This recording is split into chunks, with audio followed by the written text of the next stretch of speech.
It's not financial advice, not legal advice, for entertainment and educational purposes only. And anything I say is my opinion.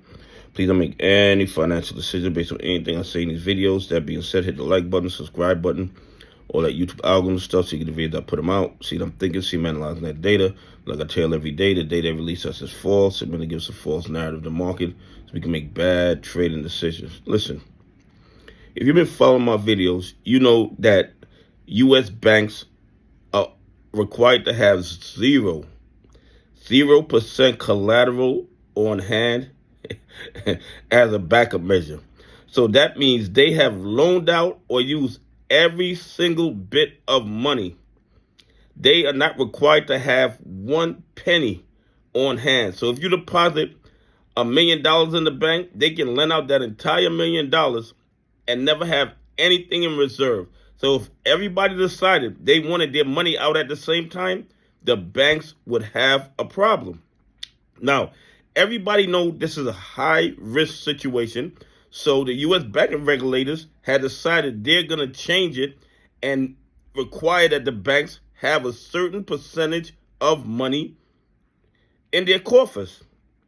But somehow, now the banking regulators have extended the feedback period. So now, instead of the banks being required to do 10% or 15% or whatever percentage was required, they now have additional time before the banking regulators make their decision. Why do you think that is? I mean, there's a host of reasons. Maybe they really want more feedback from the public. But I believe, and this is just my opinion, I'm not telling you to buy, hold, or sell any bank stock.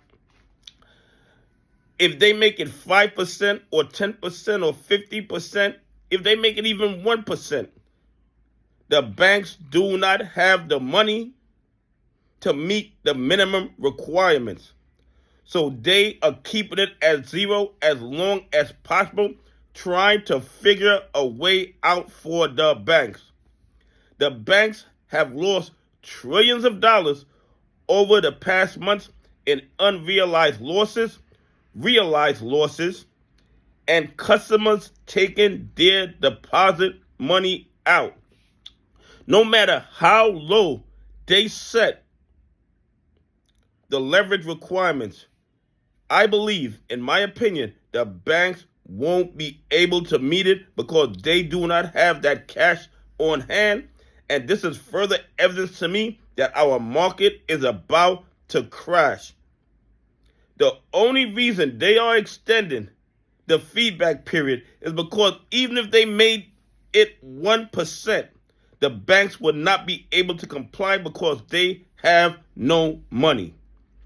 Anyway, please leave some comments. Tell me what you think. Do you think they extend the feedback period because the banks have no money on hand and the whole economy is about to crash? Anyway, have a great day. God bless, and I appreciate y'all on this journey with me.